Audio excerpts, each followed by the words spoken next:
Terima kasih. Assalamualaikum warahmatullahi wabarakatuh. Waalaikumsalam warahmatullahi wabarakatuh. Bismillahirrahmanirrahim. Alhamdulillahirabbil alamin. Wassalatu wassalamu ala asyrofil mursalin Sayyidina wa Maulana Muhammadin wa ala alihi wa sahbihi wa barik wa salim ajma'in. Alhamdulillah, puji syukur kehadirat Allah Subhanahu wa taala yang telah melimpahkan dan menganugerahkan begitu banyak kenikmatan kepada kita, yang tentu saja kita tidak mungkin menghitungnya satu persatu. Salawat serta salam tidak lupa kita haturkan ke junjungan Nabi Agung Muhammad Sallallahu Alaihi Wasallam. Pada kesempatan kultum pagi hari ini, saya ingin menyampaikan sedikit tentang materi keutamaan bersolawat. Jadi, mengapa menyampaikan materi tentang keutamaan bersolawat? Karena sholawat sendiri merupakan salah satu perintah Allah Subhanahu Wa Taala. Ini dituliskan atau difirmankan oleh Allah dalam Al-Quran surah Al-Ahzab ayat 56 yang bunyinya Innallaha wa malaikatahu yusholluna 'alan nabi ya ayyuhalladzina amanu shollu 'alaihi wa sallimu taslima. Yang artinya kurang lebih yaitu sesungguhnya Allah dan para malaikatnya bersolawat untuk Nabi. Wahai orang-orang yang beriman, bersolawatlah kamu untuk Nabi dan ucapkanlah salam penghormatan kepadanya.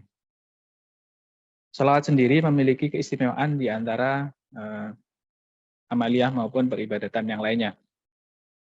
Kita tahu bahwa Allah juga memerintahkan ibadah-ibadah seperti sholat, zakat, naik haji, dan lain sebagainya. Nah, namun Allah sendiri tidak melaksanakan peribadatan tersebut seperti misalkan sholat. Allah tentu saja tidak sholat karena sholat adalah merupakan perwujudan peribadatan pada Allah. Lalu zakat, Allah pun tidak berzakat karena fungsi utama dari zakat adalah mensucikan, sedangkan Allah Maha Suci. Lalu haji, Allah juga tidak berhaji. Namun posisi sholawat ini istimewa karena memang Allah perintahkan kita untuk bersolawat dan Allah sendiri pun juga bersolawat. Definisi solawat sendiri berdasarkan ayat tersebut bisa dibagi menjadi 3 macam definisi solawat, yaitu solawatnya Allah, yang kedua solawatnya para malaikat, dan yang ketiga adalah solawatnya orang mukmin atau orang yang beriman. Solawatnya Allah adalah limpahan rahmat dan ta'zim atau penghormatan Allah kepada Nabi Muhammad SAW. Sedangkan sholawatnya para malaikat yaitu permohonan para malaikat agar Allah melimpahkan rahmat dan ta'zimnya kepada Nabi Muhammad SAW.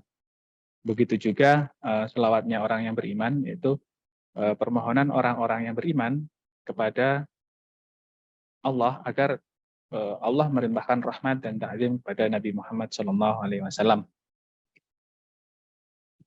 Salawat juga memiliki berbagai keutamaan dan manfaat yang sudah diceritakan oleh banyak ulama maupun disampaikan dalam beberapa hadis Nabi Muhammad SAW. Salah satunya adalah setiap orang yang bersalawat akan mendapatkan limpahan rahmat Allah Subhanahu Wa Taala. Siapa yang bersalawat 1 kali maka Allah akan membalasnya dengan 10 kebaikan atau limpahan rahmat. Yang kedua adalah mendapatkan balasan sholawat dari Nabi Muhammad SAW. Jadi ketika kita bersolawat, Nabi itu akan mendapatkan sholawat kita. Dan setiap kali kita bersolawat, Nabi itu mengetahui sehingga kemungkinan kita akan semakin dikenal oleh Nabi itu semakin besar sebanding dengan jumlah banyaknya kita dan seringnya kita bersolawat kepada Nabi Muhammad. Tentu saja dengan semakin banyaknya dan semakin seringnya, kan Nabi Muhammad mengenal kita, maka kelak di hari akhir ketika pertolongan itu kita butuhkan, syafaat itu kita butuhkan dari Nabi, maka semakin besar potensi kita untuk mendapatkan syafaat. Manfaat dan keutamaan sholawat yang lain juga sebagai penghapus dosa dan juga penghilang kefakiran dan ibadah sholawat adalah atau amaliyah yang tidak memiliki resiko dan pasti diterima oleh Allah Subhanahu wa taala. Beda dengan sholat ya, misalkan sholat itu ketat harus syarat dan rukunnya dipenuhi dan juga harus hadir hatinya atau khusyuk untuk diterima oleh Allah ya. Sedangkan dan beberapa persyaratan lainnya. Sedangkan untuk membaca Al-Quran misalkan kita juga harus benar dalam membacanya, harus makhraj atau panjang pendeknya dan lain sebagainya. Karena kalau misalkan salah, ada risiko kita mendapat laknat atau pengurangan pahala dari bacaan Quran kita tersebut. Sedangkan pada sholawat, dia tidak memiliki risiko. Meskipun hati kita tidak khusyuk ataupun tidak hadir, kita tetap akan mendapatkan pahala dari Allah Subhanahu wa taala. Meskipun membacanya tidak fasih, katakanlah panjang pendeknya tidak tepat, itu juga tidak akan mengurangi atau pasti tetap akan diterima oleh Allah Subhanahu wa taala. Jadi ibadah yang tidak memiliki resiko. Beberapa macam sholawat yang umum biasanya ada dua ya, yaitu pertama sholawat yang diajarkan oleh Nabi Muhammad SAW kepada para sahabatnya, dan sholawat yang dikarang atau diajarkan oleh para alim atau ulama yang memang memiliki kapasitas keilmuan untuk mengarang bait-bait atau syair-syair sholawat.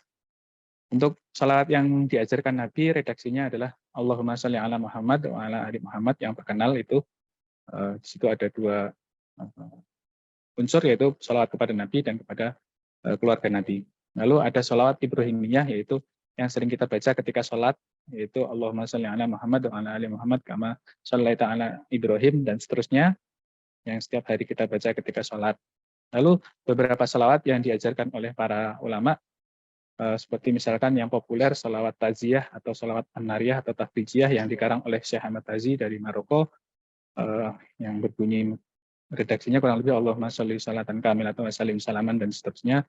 Lalu ada juga sholawat tibil qulub yang dikarang oleh Syekh Ahmad Ad-Dardir dari Mesir, atau sholawat syifa ya, Allahumma sholli ala sayyidina Muhammadin tibil qulub dan seterusnya. Lalu banyak juga sholawat-sholawat yang dikarang oleh para ulama seperti sholawat burdah, sholawat at-tibai, sholawat berjanji dan sebagainya.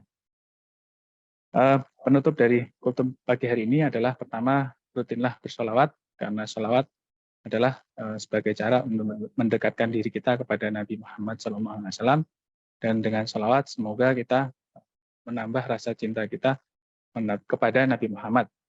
Dan yang terakhir adalah jangan sampai kita tidak bersholawat ketika nama Nabi Muhammad SAW disebut di dekat kita, karena ada hadis Nabi yang diriwayatkan oleh Sayyidina Ali yang dikatakan bahwa orang yang sangat pelit adalah orang yang ketika namaku disebut di dekatnya maka ia enggan membaca sholawat kepadaku.